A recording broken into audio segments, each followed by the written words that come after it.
Oi, pessoal. Eu sou Marcos Ramalho e tenho o prazer de estar iniciando hoje um projeto novo que é de fazer um bate-papo a cada 15 dias e nesse um espaço que a gente possa discutir sobre vários temas, temas de interesse da população, temas de assuntos médicos, sobre direitos humanos e temas diversos, né? E hoje eu tenho o prazer de, como primeira participante, uma pessoa que tem uma história muito importante, uma ligação muito forte comigo, que é a minha amiga Tenente Coronel Camila Paiva. E eu trazendo um breve relato de quem é a Camila. Camila é Tenente Coronel do Corpo de Bombeiros, foi a primeira mulher, né, a passar no concurso para oficial, foi primeiro lugar no vestibular, não foi, Camila? Primeiro lugar no vestibular, foi primeiro lugar na academia também de formação e foi a primeira oficial feminina do Corpo de Bombeiros. Então, é uma pessoa que tem uma história de vida muito interessante e eu tenho o prazer de conhecer parte dela, mas também queria compartilhar com vocês um pouco dessa história. Então, Camila, tudo bom? Seja bem-vinda. Obrigada. Olá, amados e amadas. É um prazer estar aqui. E todo mundo sabe, né? A maioria das pessoas já sabe da nossa ligação, da nossa história de vida. E para mim é um prazer imenso estar podendo registrar aqui esse momento e compartilhar com as pessoas um pouquinho da nossa história, né? Da minha e do que a gente já viveu junto. Camila hoje ela é presidente da comissão, como é que chama a comissão? Da Mulher Segura, da Secretaria de Segurança Pública do Estado de Alagoas, e tem realizado um trabalho muito interessante, que é de sensibilização, vou chamar assim, dos profissionais de segurança pública, também de formação nessa área de direitos humanos, de direitos de proteção à mulher. E eu acho que queria começar falando sobre essa novidade da sua atuação profissional. A gente tem uma atuação lá no Bombeiro, né, já antiga, de 20 anos. Né? Acho que esse ano a gente está fazendo 20 anos de bombeiro. Mas ter esse fato novo nessa sua atuação na Secretaria de Segurança Pública, especificamente na defesa da mulher. Então, eu queria que você falasse um pouquinho como foi que começou e qual é o trabalho que você desempenha lá na Secretaria. Pois é, em 20 anos, né, dentro da corporação que a gente tem juntos, nós passamos por muitos desafios, né, muitas lutas, muitas situações de abraçar a causa dos direitos militares, daquilo que a gente acredita, e uma pauta que eu também sempre abracei e me inspirei foi a defesa dos direitos da mulher, foi a proteção da mulher. E hoje eu digo que eu realizo um sonho, que é estar à frente dessa comissão, Comissão Mulher Segura, da Secretaria de Segurança Pública, que veio para desenvolver políticas de prevenção à violência contra a mulher e, principalmente, trabalhar os nossos agentes de segurança pública para prestar um serviço digno, de qualidade, que aquela mulher que sofreu violência ela possa se sentir acolhida, ela tenha um atendimento humanizado. E a gente tem trabalhado isso tanto dentro dos órgãos de segurança pública quanto com a comunidade. A gente tem feito palestras, a gente tem trazido essa conscientização para a população de Alagoas. É interessante que, como você falou aí, são duas áreas de atuação. Vocês têm uma atuação especificamente dentro das unidades, né, com os profissionais especificamente, mas também tem um trabalho fora da secretaria que é com essas formação em escolas. Eu tenho acompanhado aqui em algumas escolas, em algumas comunidades. E como é que isso tem funcionado, Camila? Então, quando a gente começou a desenvolver o trabalho da Comissão Mulher Segura, a gente viu que é um mar, né? É um universo enorme de você trabalhar políticas para as mulheres. Então, a gente visitou primeiro todos os órgãos que fazem parte da rede de enfrentamento à violência contra a mulher e a gente percebeu que dentro da nossa casa, dentro dos órgãos de segurança pública, a gente tinha muito o que crescer juntos, o que desenvolver. Então, a gente começou a colocar isso como meta, como objetivo, capacitar os agentes de segurança pública, trazer também para a formação, os cursos de formação, de aperfeiçoamento e de habilitação, é esse tema, trabalhar, tem uma matéria específica trabalhando a prevenção e o combate à violência contra a mulher, e também essa atuação diretamente com a sociedade. a gente vai para os municípios, para as escolas, trabalha com organizações não governamentais, com a associação de bairro, trazendo esse tema porque a gente precisa discutir as raízes da violência contra a mulher. E o melhor espaço que a gente tem para fazer isso é durante a formação da criança, do adolescente, junto com a comunidade. Então, isso tem trazido para a gente resultados muito positivos e a gente espera que realmente a gente possa estar construindo, contribuindo para a construção de uma sociedade mais justa e mais equânime e mais segura para a mulher. A gente teve recentemente aqui em Alagoas, eu acho que nos últimos 15 dias, algumas notícias referentes a esse tema. Né? Aqui em Alagoas nós tivemos 2 casos que chamaram a atenção, né? Mas nas redes sociais e pela imprensa. Foi de uma jovem de 15 anos que foi assassinada por um vizinho que tinha interesse em ter um relacionamento com ela. E também teve um outro caso, também no dia de São João, que foi uma jovem de 22 anos que era casada e discutiu com o marido e ocorreu o feminicídio. E eu sempre falo que quando acontece esse tipo de coisa, eu acho que as primeiras manifestações de algumas pessoas com relação à lei penal, né? De aumentar a pena, de reforçar mais a pena, o número de anos que fica o preso lá. Eu me atrapalhei, mas como é que uma das soluções para enfrentar isso seria aumentar a pena para o acometimento desse crime. Qual é a sua visão com relação a isso?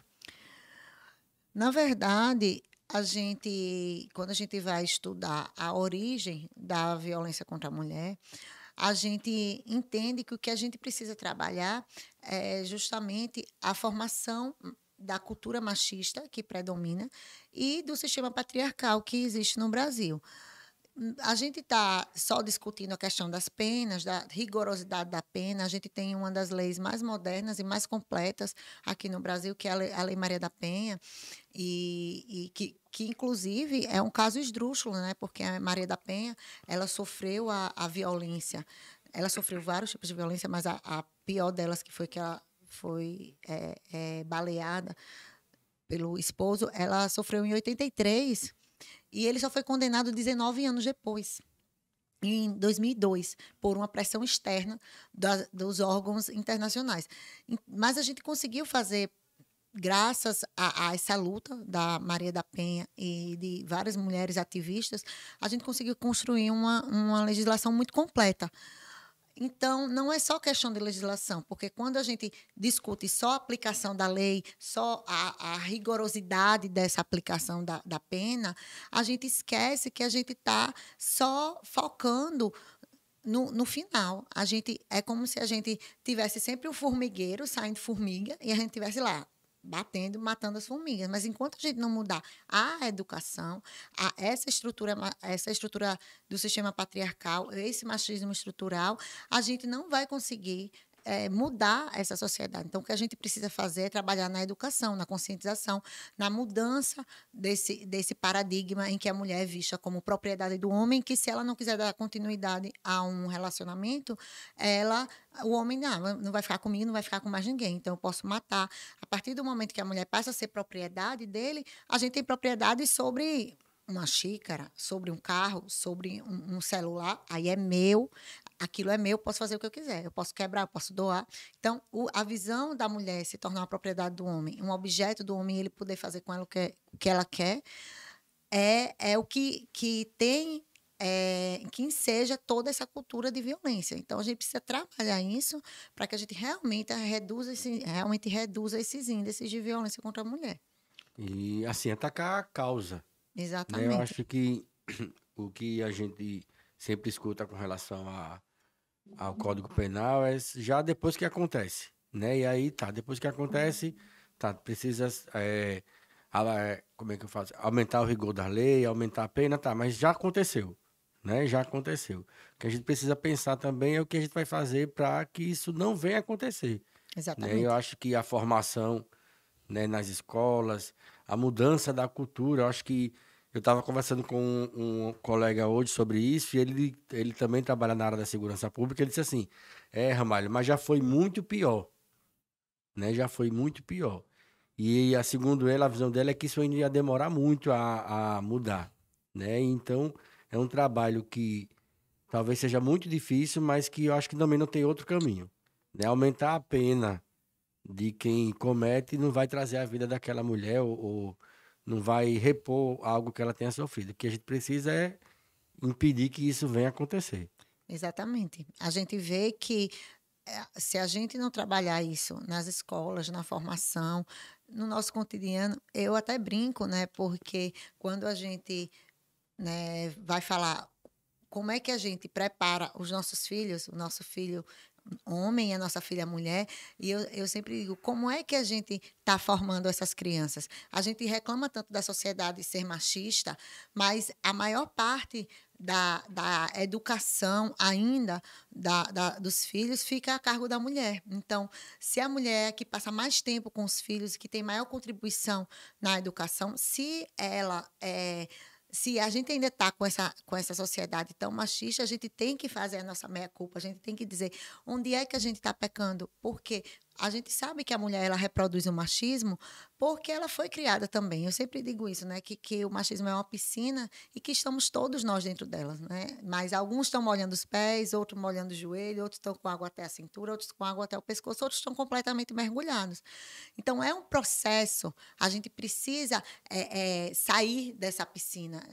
Pela minha história, que você conhece muito bem, eu, quando entrei na academia, fui a primeira mulher oficial.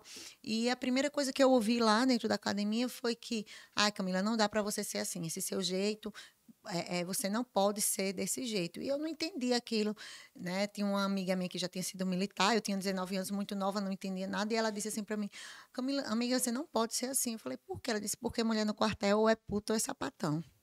E assim, eu fiquei chocada. E inclusive eu uso esse termo, que muitas pessoas acham que vem como pejorativo, mas eu estou reproduzindo exatamente o que eu ouvi. Então, como para mim ser homossexual não tinha problema nenhum, eu decidi, não, vou ser sapatão, né? Eu não sou nenhum nem outro, mas eu tenho que escolher, vou ser sapatão, porque eu não quero que me difamem, me chamem de puta. E eu tive que mudar o meu jeito. Eu deixei de ser eu e tive que podar, eu tive para entrar naquela caixinha de ser uma mulher militar, fora todos os outros papéis sociais que eu desempenhava, como mãe, como esposa, como evangélica, que eu fui por muitos anos, todos esses papéis sociais traziam padrões. E para eu me adequar a esse padrão, eu tive que tirar partes minhas. E deixei tantas partes pelo caminho que isso resultou numa depressão profunda. Você sabe muito bem, né? Uhum. Você sabe muito bem porque você acompanhou como você estava sempre ao meu lado. E isso me adoeceu de eu deixar de ser quem eu era para poder me encaixar num padrão que a sociedade esperava de mim, queria que eu fosse. E a gente vê que isso é uma grande violência, porque a partir do momento que você é obrigada a ser aquilo que as pessoas esperam e não você mesmo, isso é um tipo de violência. E quando eu comecei a despertar para isso, quando eu comecei a sair da piscina, eu vi, hoje eu tive muitas vezes raiva de mulheres que reproduziam o machismo, mas eu disse, meu Deus, eu já estive naquela piscina, eu já reproduzi tantas coisas daquela forma, então eu não tenho que ter raiva dessas mulheres, eu tenho que ajudá-las, estender a minha mão e tirar elas dessa piscina. Então, é com esse intuito que a gente dá essas palestras, que a gente capacita para trazer essa reflexão às mulheres, aos homens, às famílias, de que a gente precisa mudar essa forma de educar as nossas crianças e lá na frente não sejam pessoas que reproduzam machismo e sejam pessoas que estejam fora dessa piscina. E realmente não é uma coisa fácil, não vai ser um processo rápido, mas com certeza é o que a gente, colocando uma pedrinha, né, após outra, a gente vai conseguir fazer essa construção. E assim, e mesmo com toda dificuldade, né, Camila, que acredito que você tem encontrado, né, tem muita resistência ainda, né, tanto na sociedade como dentro das instituições, mas você consegue enxergar que as coisas estão, de fato, avançando. Isso, a gente tem tido uma evolução, sim, mas justamente, inclusive tem até algumas palavras que a gente hoje tem até dificuldade de falar, mas é importante que a gente fale, que é sobre o movimento feminista, porque o movimento feminista, que é um movimento que busca uma um equilíbrio, uma equidade de gênero, o movimento feminista, ele trouxe esses ganhos. Então, se a gente for pensar de como foi, né? A mulher ela não podia estudar, ela não podia votar, a mulher ela não tinha direito à herança, a mulher não podia abrir uma conta no banco, para ela viajar tem que ter um bilhetinho do marido. Eu, fulano de tal, autorizo minha mulher, fulano de tal, para viajar sozinha. Então, hoje, lógico, hoje a mulher trabalha, hoje a mulher viaja, mas só que isso não caiu do céu. Isso vem de uma luta, vem de um processo. Então, realmente a gente está avançando, mas a gente tem muito que avançar ainda. Então, esse movimento, o movimento feminista e o ativismo por essa busca por direitos, não é colocar a mulher contra os homens, que muita gente luta. Tem gente que insiste nisso, que o feminismo é o ao contrário do machismo. machismo. E eu escutei uma vez que o machismo ele mata todo dia, né? O feminismo nunca matou ninguém. Não sei se você já escutou essa frase. Eu nunca tinha ouvido essa frase, mas ela Não tem como ser o contrário, porque não, né, existe o conceito de machismo é a superioridade do homem em relação à mulher. E o feminismo é a busca da mulher para chegar naquele patamar de ter os direitos que o homem já nasceu tendo. Eu sempre digo, quem nunca ouviu aquela velha frase, né? A mulher tem que se dar o respeito. Todo mundo já ouviu isso. Mas por que a mulher tem que se dar o respeito e o homem nasce respeitado? O homem não precisa fazer nada, ele nasce respeitado.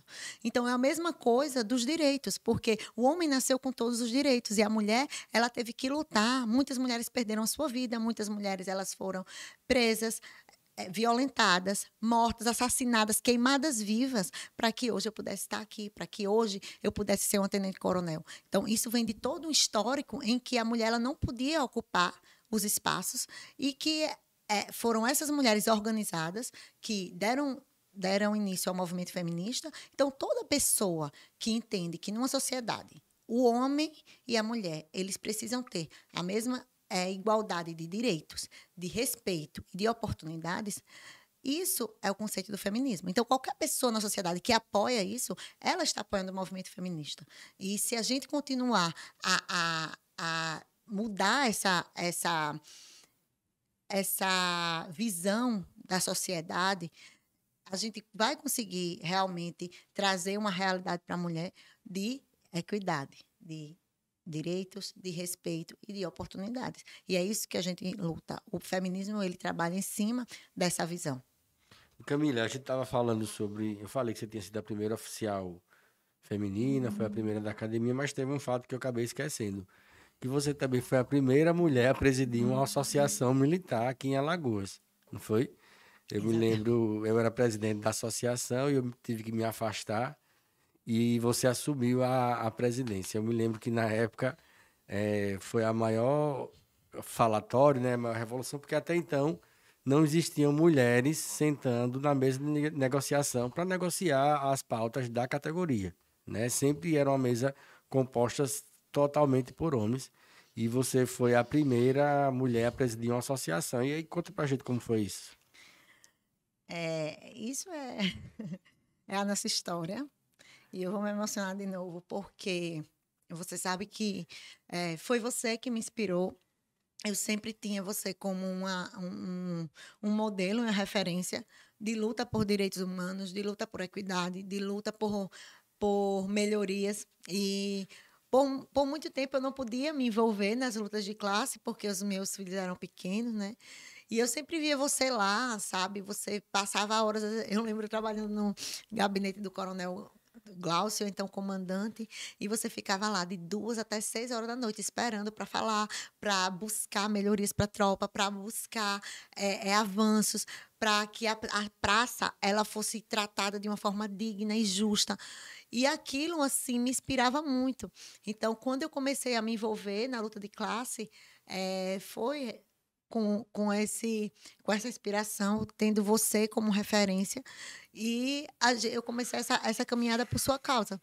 Você sabe disso. E, desde então, isso virou uma missão de vida para mim, né? Olhar para aqueles que são minoria, para aqueles que precisam de uma voz.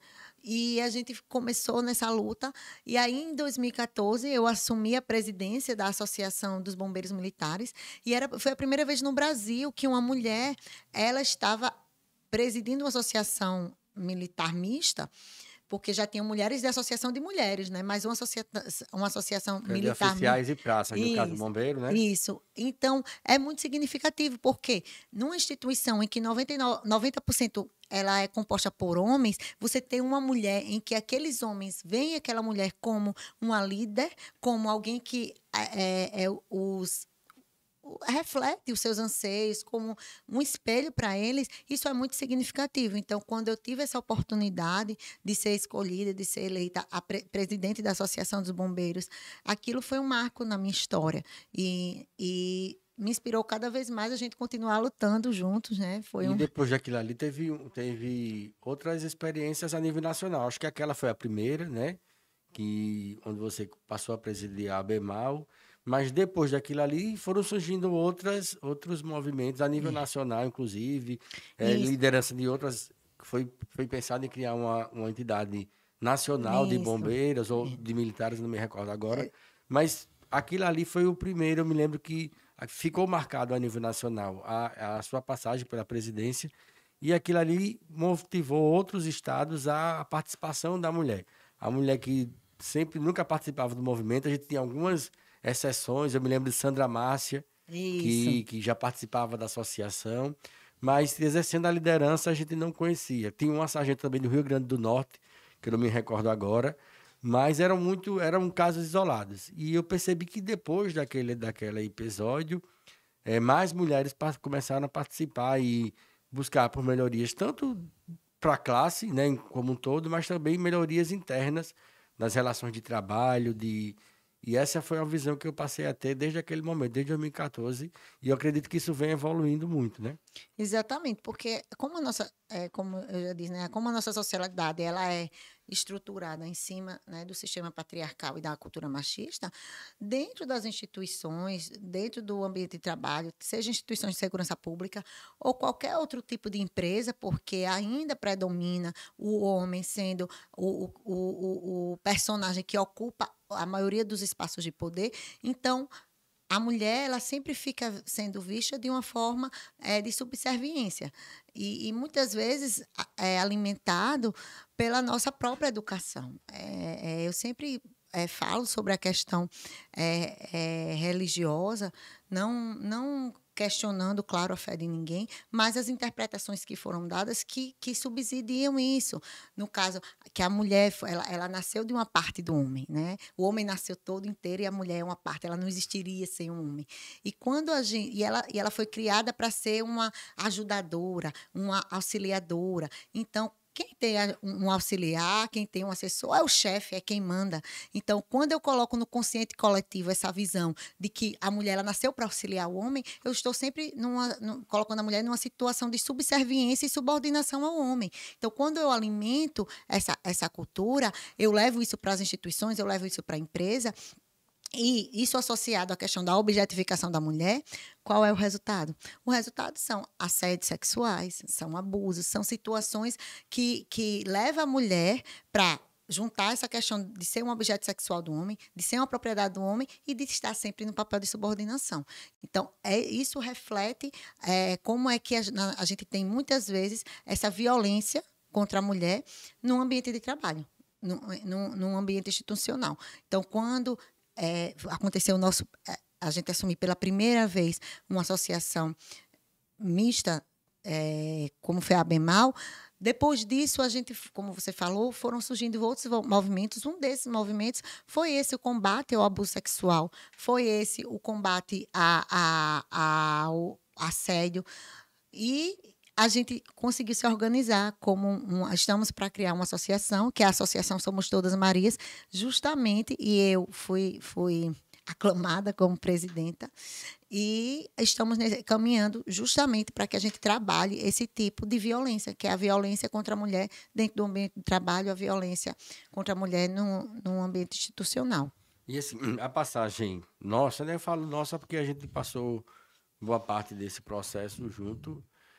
Foi uma parte muito importante da minha vida também, né? Foram um momento de várias conquistas para a categoria. Eu me lembro que quando a gente iniciamos com aquela lei de fixação que o bombeiro foi fazer, não sei se você vai se Foi lembrar, briga.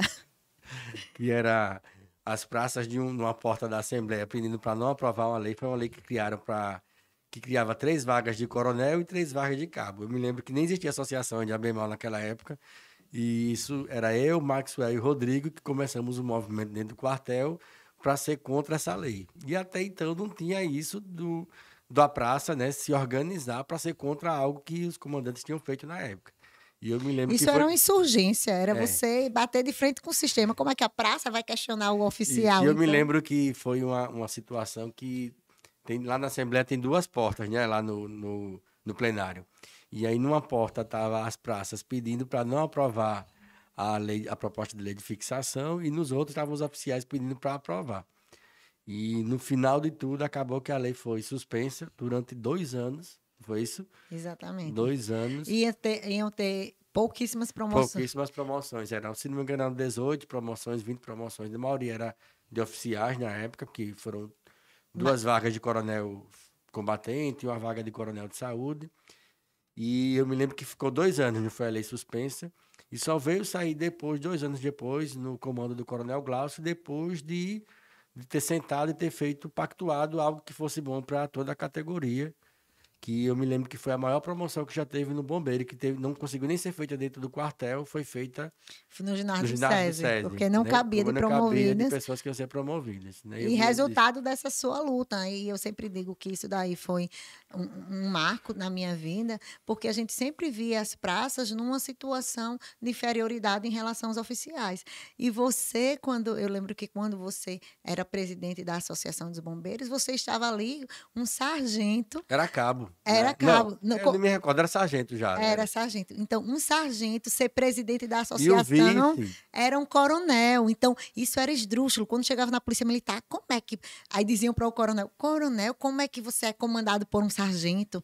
E o coronel sempre falou, a gente não está ali por causa de patente, a gente está ali por causa de liderança, por causa daquilo que a gente acredita e pela competência do Ramalho de abraçar a causa e de representar a tropa. Então, isso era um marco, porque todo mundo... Ai, como é que pode um sargento ser presidente? E isso foi também um dos motivos de você ser inspiração para mim, porque era um sargento, do mesmo jeito que eu me senti, quando eu fui presidente, eu me sentia lisonjeada pelo fato de eu ser mulher e representar a tropa, homens e mulheres, eu ver uma praça representando oficiais. Quando é que um oficial se sentir representado por uma praça? Foi exatamente o que você fez por causa da sua luta, por causa do seu empenho, da sua competência e de estar sempre buscando um coletivo. Não era só praças oficiais, mas era justamente uma coletividade dos militares estaduais. Não, e teve muito avanço naquela época. Eu me lembro que quando a gente chegou porque a gente chegou no mesmo ano, né? Você foi para o curso de oficial, foi para o curso de praça, mas foi em 2002. Isso. Foi isso? E o sistema ainda era muito arcaico, né? Eu me lembro que tinha local separado para comer, a comida era diferente, né? Entre oficiais tipo, e praças. o soldado comia uma coisa, o sargento, o subtenente uma outra comida, o oficial. E eu me lembro que essa foi uma das pautas, inclusive, né? Que a gente tinha que melhorar a alimentação e tinha que ser a mesma alimentação para todo mundo. Foi daí que surgiu a verba. Primeiro tentaram fazer uma empresa para contratar e fazer a comida. E depois que não Sem foi, comentários com a comida, viu? Mas tudo não bem. foi muito boa, mas aí foi um passo que a gente deu para criar a verba da alimentação. Exatamente. E aí eu me recordo que quando a gente foi criar essa verba da alimentação, algumas pessoas ficavam, não, o valor de praça é um, o valor de oficial é outro, que era a prática que era antes.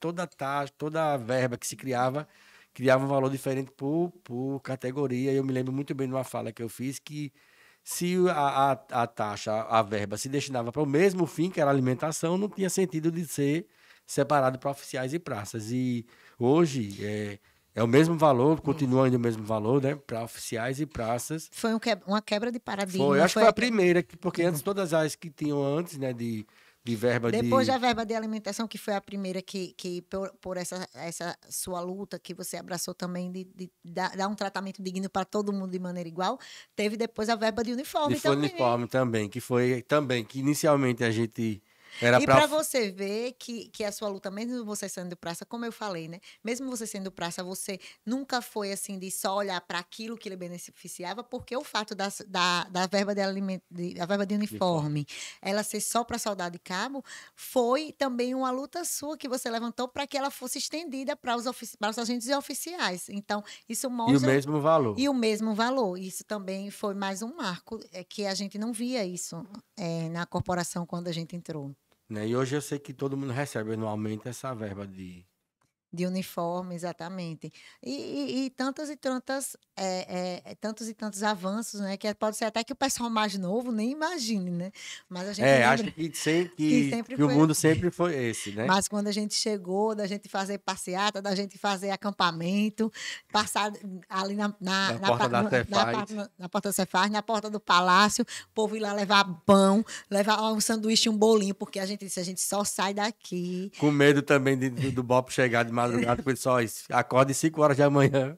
Porque Fazia, o Bop pode chegar aí, tem que... fazia cada Um uma turno, era uma uma permanência para ficar permanência. acordado, Pra, porque Porque, e apesar, né, da gente saber que todo mundo da corporação estava estava apoiando, mas apoiando, eles mas... seguiam ordem, né? eu me Então, lembro aí disso. criou problema com o secretário, foi perseguido, ia ser preso, mas estava lá. Ameaçado de comer o meu fígado, Pois é, mas estava lá mas na luta. os ganhos estão aí até Estão hoje, aqui né? até hoje, E graças hoje a o Deus. pessoal que está lá tem lutado para avançar ainda mais, né? Graças a Deus. Eu queria encerrar, né, esse bate-papo. Acho que faltou a gente falar tanta coisa aqui, Camila, né, de Aqui é uma história longa para longa, meia hora, 20 né? anos, 20 anos de 20 anos história, se resume em meia hora, meia mas a hora. gente consegue. Mas assim, estou muito feliz com a sua presença, né?